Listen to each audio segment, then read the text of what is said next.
नमस्कार विद्यार्थी मित्र मैत्रिणींनो, विद्यावृक्ष अकॅडमीमध्ये तुमचं स्वागत आहे. आपल्या पीवायक्यू टेस्ट सिरीजचा आपल्या पीवायक्यू सिरीजचा आज तिसरा भाग. आज आपण संयुक्त पूर्व परीक्षा ग्रुप बी आणि ग्रुप सी 2023 ला जो एकत्रित पेपर घेण्यात आला होता पूर्व परीक्षेचा, त्याच्या आज आपण पीवायक्यू अनालिसिस बघणार आहोत जिओग्राफीचे.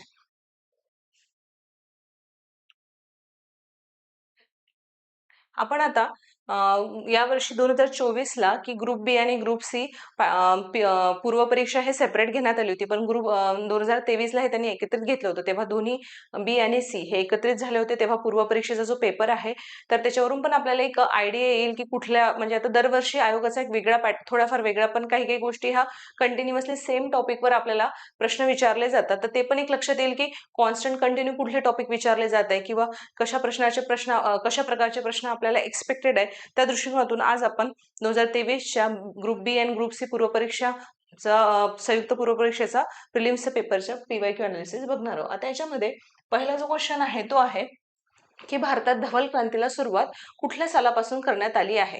आता असे प्रश्न जेव्हा येतात, आता अशा गोष्टी जेव्हा आपण त्या जिओग्राफीच्या कृषी, आता आपण काल पण काय बघितलं की कृषी रिलेटेड आपल्याला फॅमिन कमिशन विचारण्यात आलं होतं. ठीक आहे, आता हा दुसरा म्हणजे कृषी चॅप्टरवर आपल्याला काल पण प्रश्न बघायला मिळाला ग्रुप सीच्या प्रिलिम्स मधला, आणि आज हा मग अशा, आणि तो पण एक भारत रिलेटेडच होता. हा पण भारताच्याच याच्यावर विचारलेला आहे की हरित क्रांती, धवल क्रांती आपण ऐकलेलं असतं, नंतर निळी क्रांती, अशा बऱ्याचशा गोष्टी. मग आता यावर्षी धवल क्रांतीवर आपल्याला 2023 ला विचारण्यात आलेलं आहे. आता भारतात धवल क्रांतीला सुरुवात कधी झाली, त्याचं उत्तर आहे 1971.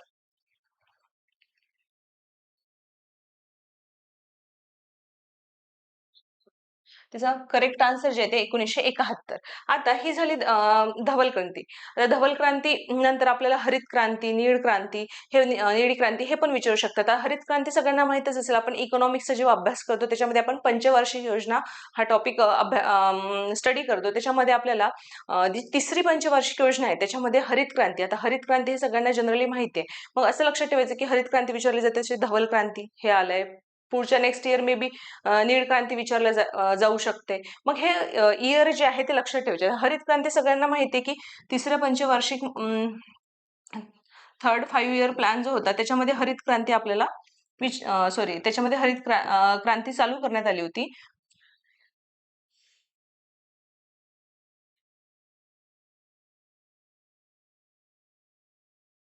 इयर प्लॅन, आणि त्याच्यामध्ये इयर होतं त्याचं 1961 ते 1966. पण जी हरित क्रांती आहे ती 1965च्या दरम्यान चालू करण्यात आली होती. ठीक आहे. आता हरित क्रांतीमध्ये आपल्याला माहिती आहे सगळ्यांना की जास्तीत जास्त जे मेन टार्गेट होते गहूचं सगळ्यात जास्त उत्पादन घेण्यात आलं होतं. नंतर त्याच्यामध्ये आहे नीळ क्रांती.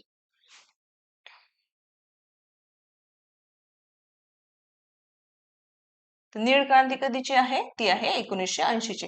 हे लक्षात ठेवा. हरित क्रांती, नीळ क्रांती आणि धवल क्रांती. आता धवल क्रांतीवर तर मे बी आता तो मागच्या वर्षी पडलाय, 2023 ला पडलाय. तर या वर्षी किंवा पुढच्या वर्षी कधी पण आपल्याला एक्सपेक्टेड असतात असे प्रश्न की नीळ क्रांती किंवा हरित क्रांती विचारू शकतात. ठीक आहे, हे झालं हरित क्रांती.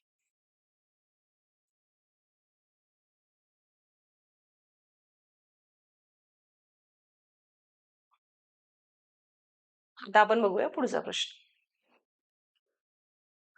महाराष्ट्राचा च्या दख्खन पठारावर ग्रामीण भागामध्ये घर बांधणीसाठी या स्थानिक दगडाचा वापर केला जातो. आता महाराष्ट्र दख्खन पठार म्हणजे महाराष्ट्राचा डेक्कन प्लॅट्यूवर आपला हा प्रश्न पडलाय. आता बघा, आपण काल पण काय बघितलं होतं की काल जास्तीत जास्त फोकस होता महाराष्ट्राच्या प्रश्नांवर, आणि ग्रुप बी मध्ये काय होतं, ग्रुप सी ला महाराष्ट्र जास्त फोकस होता. भारताचे 2-3च प्रश्न आपण बघितले भारताच्या जिओग्राफीवर. तर ग्रुप बी मध्ये काय बघितलं की 5 प्रश्न हे आपल्याला भारताच्या याच्यावर विचारले आणि 5 प्रश्न जे आहे ते महाराष्ट्र जिओग्राफीवर विचारले. आता याच्या आपण पहिला बघितलं तो भारताच्या जिओग्राफीवर आला. ठीक आहे, भारतावर होता. आता हा महाराष्ट्रावर आहे. आता याच्यामध्ये त्यांनी विचारलं की महाराष्ट्राच्या दख्खन पठारावर ग्रामीण भागामध्ये घर बांधणीसाठी कुठला. आता साहजिक आहे, दख्खन पठारावर सगळ्यात जास्त कुठल्या प्रमाणात खडक आढळतो, सगळ्यांना माहिती आहे बेसाल्ट खडक. याचं उत्तर जे आहे ते असणार आहे बेसाल्ट खडक. ठीक आहे, कॉमन सेन्स आहे इथे. इथे काही जास्त डोकं लावायची गरज नाही. कारण आपल्या सगळ्यांना माहिती आहे, की संगमरवरचा यूज तर आपण घर बांधणीसाठी करत नाही. ग्रॅनाइटचा सुद्धा वापर आपण घर बांधणीसाठी करत नाही. आणि जांभाकळ दगड तर आपल्याकडे अवेलेबलच नाहीये.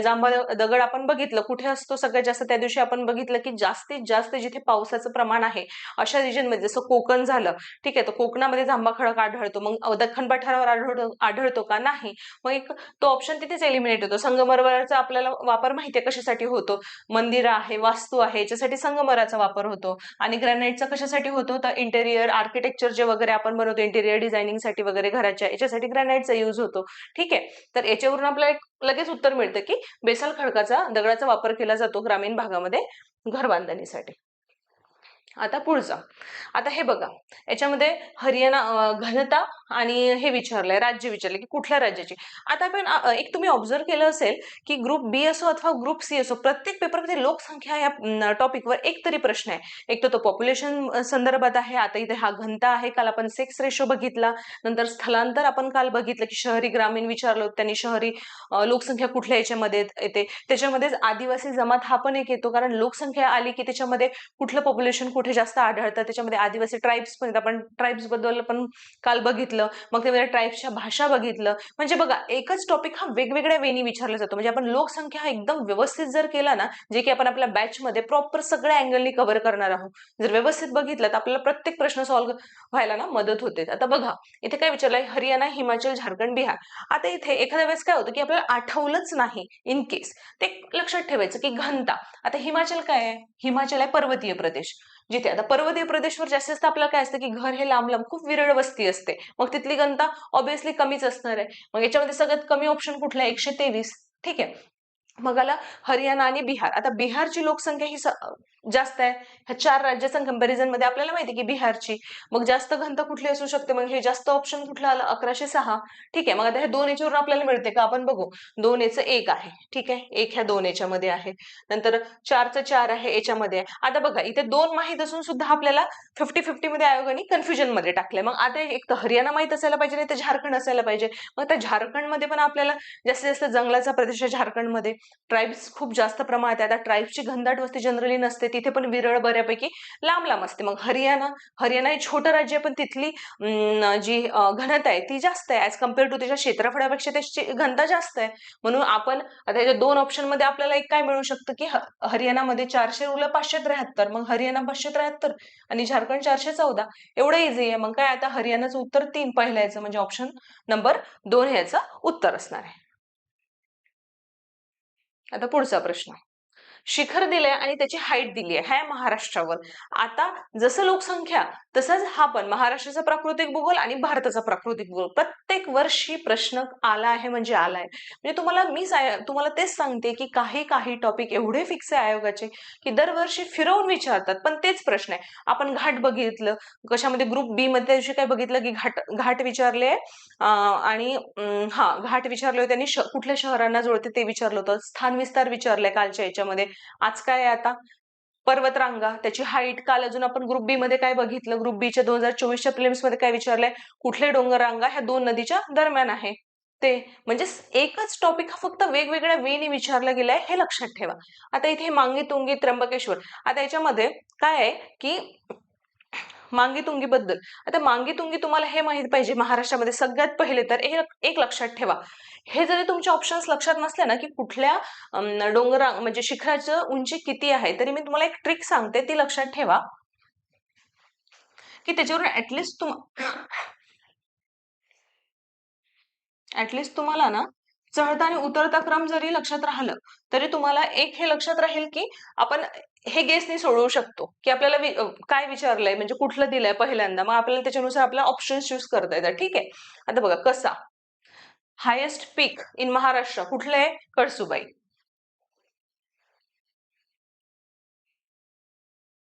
सेकंड कुठलं आहे, सा म्हणजे साल्हेर. मी म्हणजे महाबळेश्वर.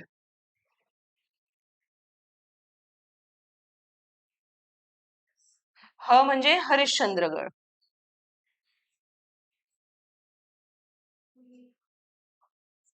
ठीक आहे. स म्हणजे सप्तशृंगी.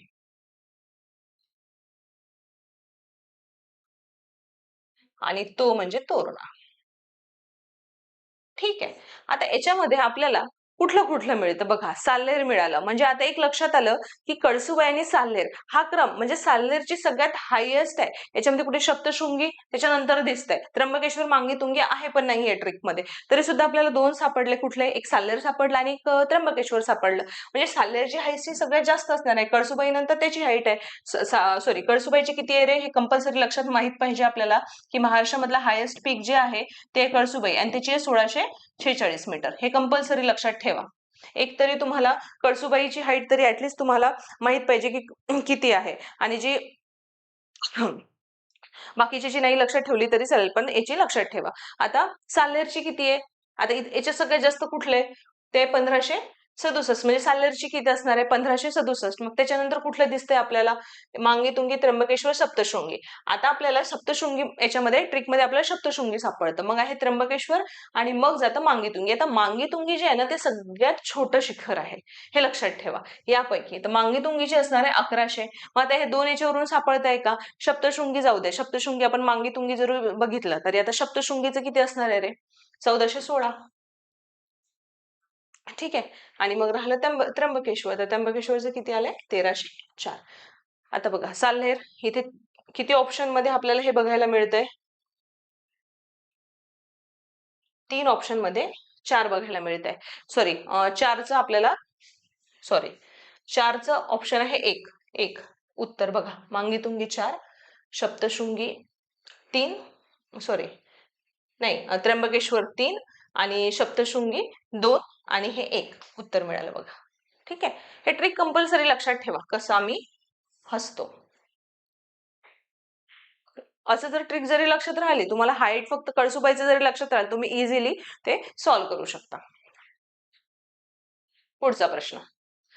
रो वाहतुकीची सुरुवात भारतामध्ये सर्वात प्रथम कोणत्या रेल्वे मार्गावर करण्यात आली? आता अशा टाईपचे जे प्रश्न असतात ना प्रत्येकाला माहीतच नाही काही म्हणजे माहीतच असेल असं नसतं. आता ही जे आहे ते हे वाहतूक दळणवळण जे चॅप्टर आहे त्यामधला हा पोर्शन येतो. तर त्याच्यामधून आपण कधी कधी आपल्या वाचनातून इनकेस सुटलंही तरी रिस्क घ्यायची असेल तर आपण एक गेस पण करू शकतो किंवा जनरली आपण हे सगळे टॉपिक कव्हर करणारच आहोत आपल्या बॅच मध्ये. पण तुम्हाला असा हा प्रश्न असे नवीन वाटत असेल तर अशा वेळेस काय करायचं की जे सौदी सारखे बुक्स आहे, सौदी सरांचं बुक आहे, नंतर बाकीचे पण काही काही जे स्टेट बोर्ड आहे, स्टेट बोर्ड मधून पण असे डिरेक्टली प्रश्न पडतात. त्या दृष्टीतूनच आपण आपला आता बॅच डिझाईन केली आहे. तुम्हाला त्याच्यामध्ये असं कुठलाही प्रश्न होणार नाही जो आपल्या बॅचच्या बाहेर जाणार, असं कुठलंही होणार नाही. आपण हे सगळंच कव्हर करणार आहोत. तर अशा टाईपचा प्रश्न आल्यावर याचं उत्तर जे ते कोकण रेल्वे मार्ग. हे लक्षात ठेवा की रोरो वाहतुकीची सुरुवात जी आहे भारतात ते कोकण रेल्वे मार्गावर सर्वप्रथम करण्यात आली होती. पुढील प्रश्न. हा, तर मी तुम्हाला काल पण सांगितलंय की आपली जी ग्रुप बी ग्रुप सी ची इंटिग्रेटेड बॅच आहे ती इथे 5 ऑगस्ट पासून चालू होतीये. इन केस तुम्हाला जॉईन करायची असेल तर तुम्ही आमच्या ऍपवर जाऊन डिरेक्टली रजिस्टर करून ही बॅच जॉईन करू शकता. आमची इंटिग्रेटेड बॅच असणार आहेत. येणारा 26-25 दोन्ही अटेम्प आपण टार्गेट करणार आहोत. त्याच्यामध्ये जेवढा जास्तीत जास्त तुम्हाला बेनिफिशियल ठरेल आम्ही सगळी आमची फॅकल्टी तेवढा बेस्ट कंटेंट देण्याचं तुम्हाला ट्राय करणार आहोत. इनकेस तुम्हाला आमचा कंटेंट आवडला असेल तर तुम्ही नक्की या ऍपला जाऊन रजिस्टर करा आणि बॅच डिरेक्टली त्याच्यावरून जाऊन परचेस करू शकता. ठीक आहे. आता 16 नंबरचा प्रश्न. आता त्याच्यामध्ये राज्य दिले आणि पर्यटन स्थळ दिले. आता आपण काल पण बघितलं होतं बघा, ग्रुप सी चा पेपरचा अनालिसिस बघितला आपण 2024च्या. त्याच्यामध्ये पण बघितलं होतं की city of lake, city of gate, म्हणजे याच्यामध्ये काय झालंय पर्यटनावर आपल्याला जास्त प्रश्न आले मागच्या तो पण भारताच्या रिलेटेड. कारण उदयपूर आलं, संभाजीनगर आलेलं, नंतर यशवंत तलाव होता म्हणजे ते नंदुरबार मधलं वगैरे होतं नाही का. मग आता तशाच टाईपचा हा पण प्रश्न आहे की जम्मू काश्मीर, हिमाचल प्रदेश आणि हे 4 स्टेट दिले आणि त्याच्यामधलं आता जे हिमाचल, जम्मू काश्मीर, जम्मू आणि त्याच्यामध्ये बघा हरियाणामध्ये अंबाला आहे, हे सगळ्यांना माहिती आहे. मग हे ऑप्शन भेटतात 4 वरून आपल्याला 2. तर आता हे 2 ऑप्शन मध्ये आहे. ठीक आहे. नंतर पंजाबमध्ये तरन तारण बाबा बकाला आहे. ठीक आहे. आता हे पण 2, हे बघा ह्या दोन्ही ऑप्शन मध्ये 1-1 आहे. हिमाचल प्रदेशमध्ये त्रिकोलानाथ नैना देवी आहे. ठीक आहे. आता हे इथे आहे आणि जम्मू काश्मीरमध्ये अवंतीपूर अलची गुंपा हे आलंय. म्हणजे याचं जे उत्तर आहे ते येणार पहिल्या याचं 3 आणि शेवटच्या याचं 2, म्हणजे सेकंड नंबरचं याचं उत्तर असणार आहे. ठीक आहे. त्याच्यावर हरियाणामधील अंबाला हे जरी माहिती असलं पण तरी ऑप्शन मध्ये कन्फ्युजन केलं होतं. पण जे नैनादेवी आहे असे नाव हिमाचल प्रदेशमध्ये आपल्याला जास्त एक थोडं ते पण एक लक्षात ठेवायचं की नैनादेवी. आणि जास्तीत जास्त धार्मिक स्थळ आपल्याला केदारनाथ, बद्रीनाथ म्हणजे देवाशी रिलेटेड भगीरथी वगैरे असे जे स्थळ आहेत आपल्याला हे हिमाचल प्रदेशमध्ये किंवा उत्तराखंडमध्ये जास्त बघायला मिळतात. मग उत्तराखंडमध्ये आहे काही काही आणि हिमाचलमध्ये आहे. तर मग अशा टाईपचे जर असलं तर एक गेस जरी मारला तरी आपल्याला लक्षात येऊ शकतं की हे स्थळ इथले असू शकतात.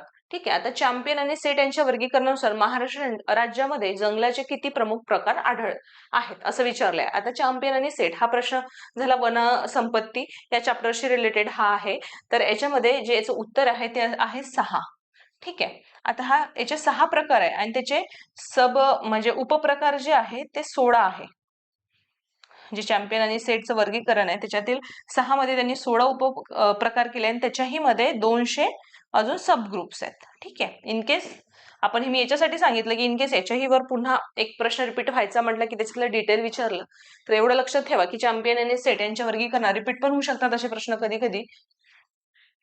तर त्यांच्यानुसार 6 जंगलाचे प्रकार आपल्याला महाराष्ट्र राज्यामध्ये बघायला मिळतात. आता पुढे भारतातील कोणते शहर भारतीय शासनाच्या स्वच्छ क्रमवारीमध्ये सलग 3 वेळा 2019 ते 21. आता हा ना करंट रिलेटेड प्रश्न झाला. ठीक आहे विचारलं स्वच्छतेशी रिलेटेड म्हणजे जिओग्राफी पोर्शन मध्ये पण आहे हा म्हणजे जिओग्राफी करंट रिलेटेड प्रश्न. तर त्याचं उत्तर जे ते सगळ्यांना माहित असायला पाहिजे. इंदोर आहे. आता बघा 2019 ते 21 3 वेळा पण आता रिसेंट एक आठवड्यापूर्वीची आकडेवारी आहे 7व्यांदा. आता म्हणजे एक्सपेक्टेड सांगते मी 7व्यांदा येऊ शकते. तर करंट मधील नाही तर जिओग्राफी मधील 7व्यांदा 7 टाइम इंदोरला मिळाला यावर्षी. लक्षात ठेवा हे की याही वेळेस इंदोरलाच मिळालेला आहे. तर यावर्षी हा प्रश्न अपेक्षित आहे. लक्षात ठेवा याच्या आधी विचारलाय म्हणजे पुन्हाही विचारू शकतात. ठीक आहे. यावेळेस 7व्यांदा मिळालेला आहे. आता पुढचं औष्णिक वीज केंद्र आणि जिल्हा. आता औष्णिक वीज केंद्र म्हणजे आपल्याला पहिले हे माहित पाहिजे की औष्णिक वीज म्हणजे काय. तर कोळशापासून जी वीज निर्मिती केली जाते त्याला म्हणतात औष्णिक वीज.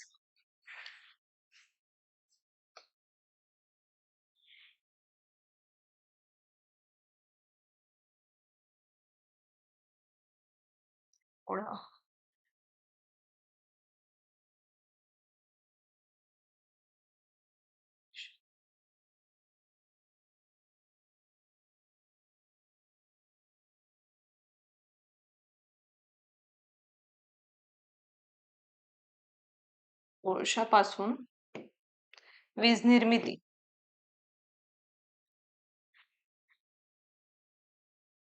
त्याला म्हणतात औष्णिक वीज. आता इथे ऑप्शन्स दिले आहे आणि इकडे हे दिले आहे. आता याच्यामध्ये एक लक्षात ठेवा की कोराडी आता जनरली आपल्या एरियातलं आपल्याला माहित असतात पण सगळ्यात जास्त औष्णिक वीज केंद्र जे आहे ते विदर्भामध्ये बघायला मिळतात. ते टोटल 5 आहे. हे एक लक्षात ठेवा की सगळ्यात जास्त वीज केंद्र जे आहे औष्णिक वीज केंद्र ते विदर्भामध्ये. आता कोराडी कुठे आलं तर कोराडी येतं नागपूरमध्ये. ठीक आहे. पारस येतं अकोलामध्ये, उरण येतं ठाण्यामध्ये आणि फेकरी येतं जळगावमध्ये. हे कंपल्सरी लक्षात ठेवा की खानदेशमध्ये फेकरी जळगाव म्हणजे भुसावळमध्ये हे एकमेव आहे. ठीक आहे. ठाण्यामध्ये हे उरण एकमेव आहे. कोराडी पारस हे दोन्ही विदर्भामध्ये आहे. विदर्भामध्ये नागपूर म्हणजे तेच कोराडी. ठीक आहे. पारस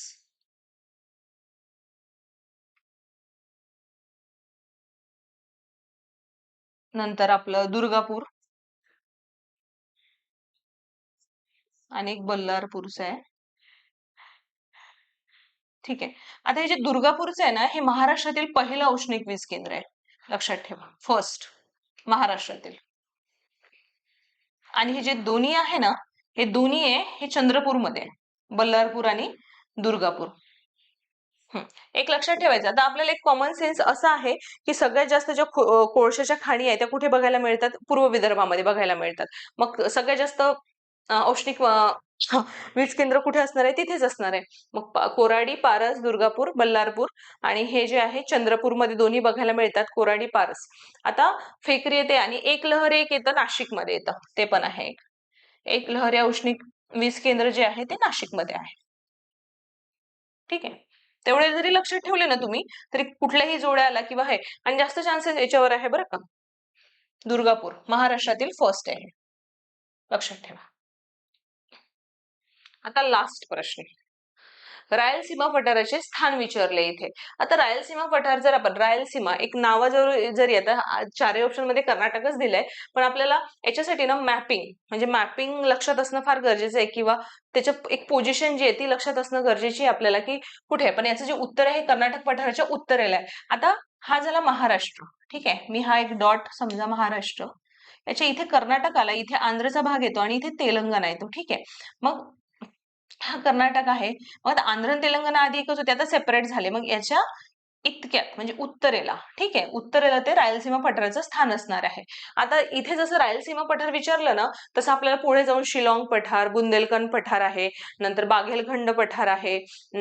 असे बरेचसे पठार आहे भारतामध्ये टोटल, की ज्याचे पोझिशन विचारू शकतात किंवा राज्यही विचारू शकतात. बुंदेलखंड पठार जसं आपल्याला विंध्य रांगांमध्ये किंवा अरवली पर्वतरांगामध्ये बघायला मिळते, जे राजस्थानमध्ये ते बाघेलखंड झारखंडमध्ये झारखंड राज्यामध्ये, तर अशा टाईपचं विचारू शकतात. म्हणून एक लक्षात ठेवायचं की आता हा विचारलाय त्याच्या सभोवताल म्हणजे एक्सपेक्टेड काय आहे, तर बाकीचेही पठार विचारू शकतात. आणि तसंच महाराष्ट्रातलेही विचारू शकते. जत पठार आहे महाराष्ट्रामध्ये, बुलढाणा पठार येतं, नंतर औंधचं पठार येतं. तर अशा प्रकारे महाराष्ट्रातीलही पठार, तर ते आपण सगळं आपल्या बॅचमध्ये जिओग्राफीची जी बॅच आहे म्हणजे इंटिग्रेटेड बॅच आहे त्याच्यामध्ये आपण जिओग्राफी ह्या विषयामध्ये हे सगळं डिटेल बघणार की महाराष्ट्राच्या प्राकृतिक मध्ये हे सगळं येतं. नंतर भारताच्या याच्यामध्ये बागेलखंड, बुंदेलखंड ते महाराष्ट्राचे आहेत. कर्नाटकचं रायलसीमा आहे, हे पठार आहे. तर असे सगळे पठार आपण त्याच्यामध्ये डिटेलमध्ये बघणार आहे. तर हे झालं आजचं 10 प्रश्नांचं विश्लेषण आणि ही पीवायक्यू सिरीज आपण अशीच कंटिन्यू करणार आहोत, कारण तुम्हाला आता जेव्हा आपण अभ्यास चालू करणार होणार आहे नोव्हेंबरच्या याचा प्रिलिम्सचा, तर त्याच्या दृष्टीने आपल्याला सगळ्यात महत्त्वाचं आहे ते म्हणजे पीवायक्यू अनालिसिस, आणि त्याच्यासाठी आपण ही सिरीज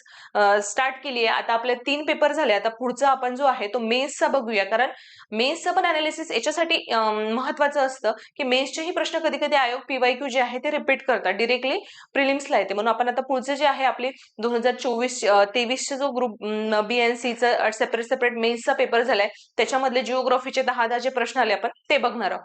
सो आता पुन्हा मी तुम्हाला तेच सांगते की ही बॅच आहे ती आपण आपली सगळं ज्या प्रकारे आपण आता प्रश्न बघतो त्याच प्रकारे आपली बॅच डिझाईन केली की तुमचं सगळं कव्हर होईल, त्या दृष्टीने ही बॅच असणार आहे. सो तुम्हाला डिरेक्टली परचेस करायची असेल फास्ट ट्रॅकची बॅच, ती पण तुम्ही करू शकता, किंवा तुम्हाला इंटिग्रेटेड घ्यायचे ते इंटिग्रेटेड घेऊ शकता. तुम्हाला जे वाटलं ते तुम्ही ऍपवर जाऊन डिरेक्टली घेऊ शकता. सो धन्यवाद. अभ्यास करा व्यवस्थित. पीवायक्यू अनालिसिस जास्तीत जास्त तुम्हाला भर देऊन ते बघा, त्याचं व्यवस्थित नोट्स काढा वाटलं तर, आणि काही डाऊट असले तुम्ही कमेंट करू शकता, किंवा आपल्या बॅचला जर तुम्ही जॉईन केलं तर चांगलंच आहे. तुमचे जास्तीत जास्त जे नवीन विद्यार्थी आहे, स्टुडंट प्रिपरेशन करणारे, आपल्याला आयडिया नसते जनरली की नाही का आपण कसं प्रिपेअर, तर डिरेक्शन आपण आपली बेसिक पासून मुलांना जास्तीत जास्त आपल्याला कसं फोकस वाढवता येईल आणि त्यांना योग्य डिरेक्शननी आपल्याला त्यांना मार्गदर्शन करता येईल, हाच आपला प्रयत्न असणार आहे. आणि तुम्हाला जर आवडलं असेल तर तुम्ही नक्की आमच्या चॅनललाही सबस्क्राईब करा, आणि नंतर तुम्ही आमच्या ऍपवर जाऊन डिरेक्टली बॅच परचेस करू शकता. धन्यवाद.